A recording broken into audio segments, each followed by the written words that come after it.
Tercera parte. El misterio de esta vida. Título octavo. ¿Cómo ser felices en este mundo?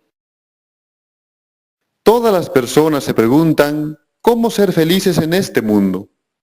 Pero la respuesta a esa interrogante se deduce de la respuesta a esta otra pregunta. ¿Cuándo una persona o algún ser viviente es verdaderamente feliz?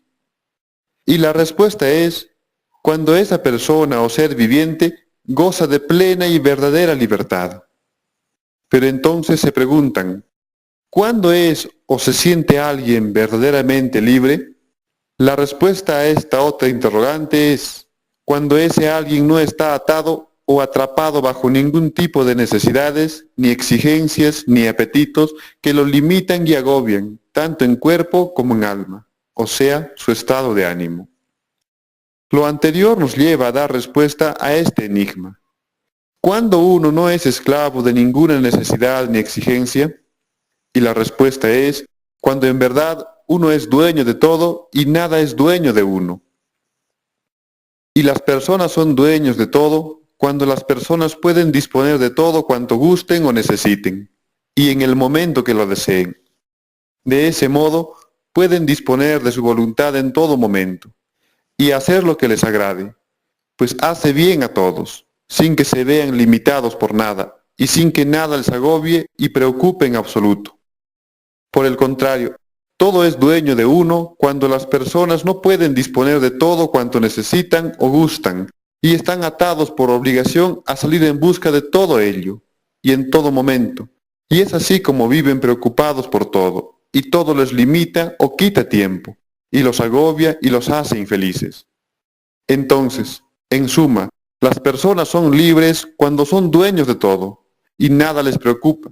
De ese modo, hasta en sus ideales son libres, y por eso nada les agobia a sus almas, y son en verdad felices.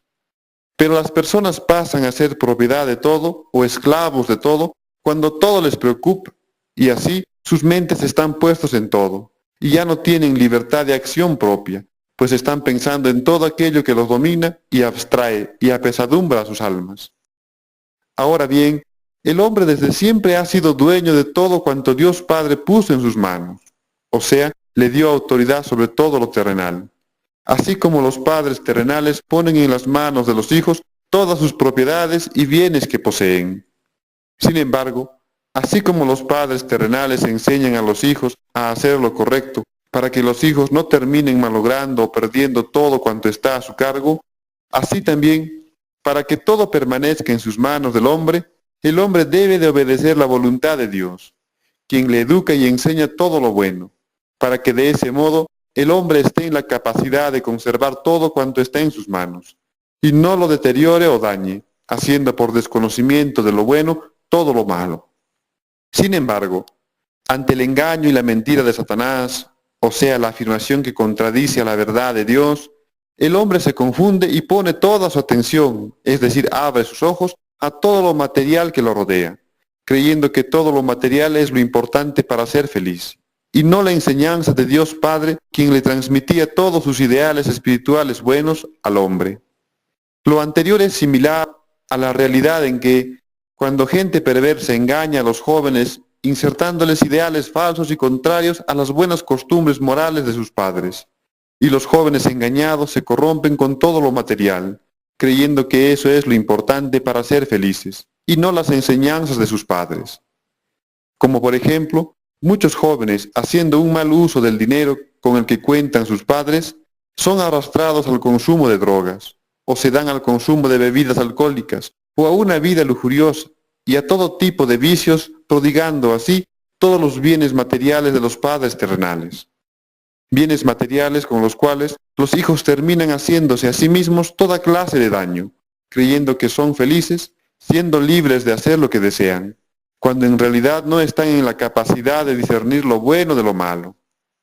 Es así como además, con el tiempo, estos jóvenes engañados y que han corrompido su inteligencia, creen fielmente que necesitan de todos esos vicios para ser felices, haciéndose esclavos de todas estas falsas exigencias terrenales.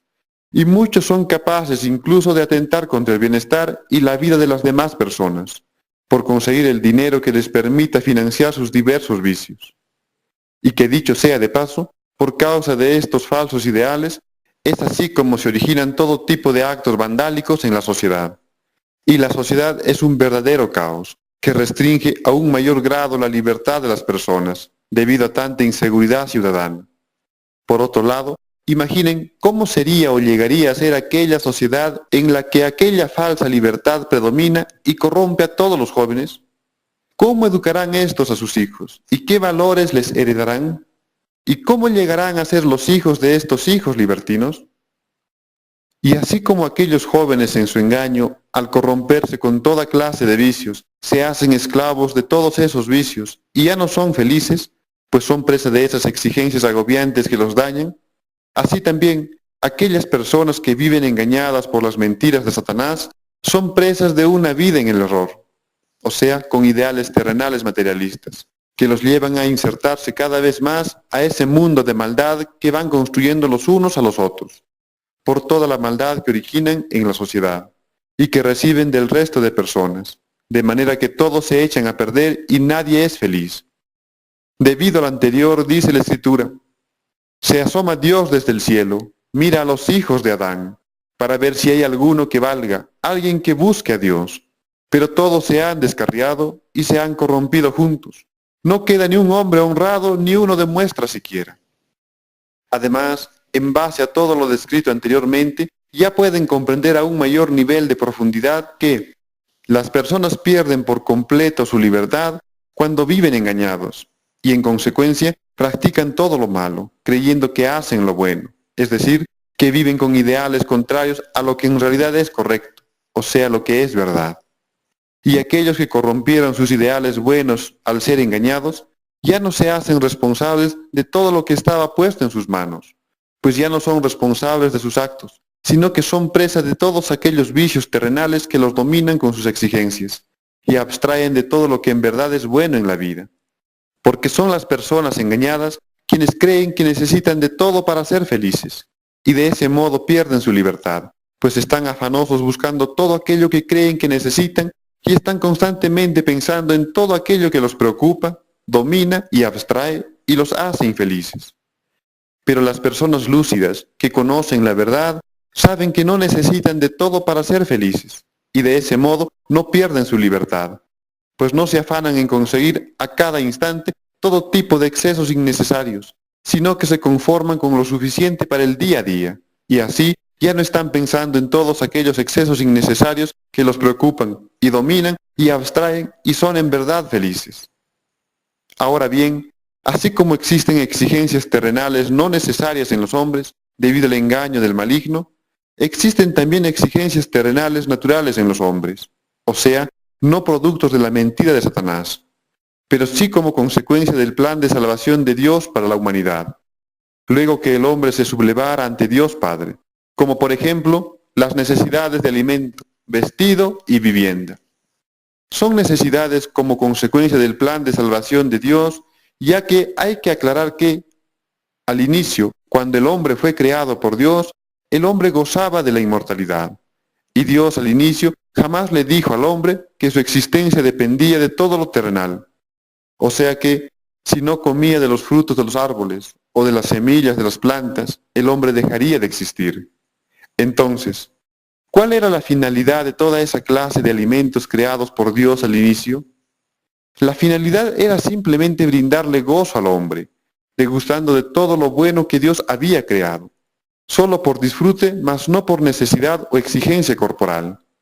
De ese modo el hombre no estaba preocupado en ingerir sus alimentos terrenales en todo momento, ni en conseguirlos, ya que además Dios le proveía de todo al hombre, y al hombre nada le preocupaba y era verdaderamente libre y feliz. No es hasta la maldición hecha por Dios a la tierra, por causa de la desobediencia del hombre, que los hombres mueren terrenalmente, o sea en su cuerpo, y necesitan ingerir alimentos y trabajar la tierra. Esa fue la manera de enseñar Dios al hombre, que el hombre al morir espiritualmente, es decir, vivir en la mentira, se hace esclavo de las cosas del mundo, que lo dominan, y el hombre ya no es verdaderamente libre, pues vive engañado creyendo que su vida depende de todo lo terrenal material y no de lo espiritual de Dios. Por esto los hombres terrenales, o sea, los que tienen puestos sus ideales en todo lo terrenal y no en lo espiritual de Dios, hacen pecado y son esclavos del pecado, tal como Jesús lo anunció cuando dijo. Jesús le respondió, de verdad les digo, el que vive en el pecado, esclavo es del pecado. Y el hombre es esclavo, o sea, no libre, cuando es presa de todo tipo de exigencias terrenales que los dominan y preocupan y angustian y roban lucidez a su inteligencia, alejándolos de lo espiritual de Dios, ya sean estas exigencias no necesarias ante el engaño de Satanás como exigencias necesarias luego del pecado. Pero Jesucristo nos revela que Dios nos librará de todas estas exigencias, haciéndonos libres en la resurrección de los muertos, luego que el hombre vuelva a Dios con todo su corazón, en esta vida presente, por medio de la verdad que el Hijo nos trae, o sea, Jesucristo.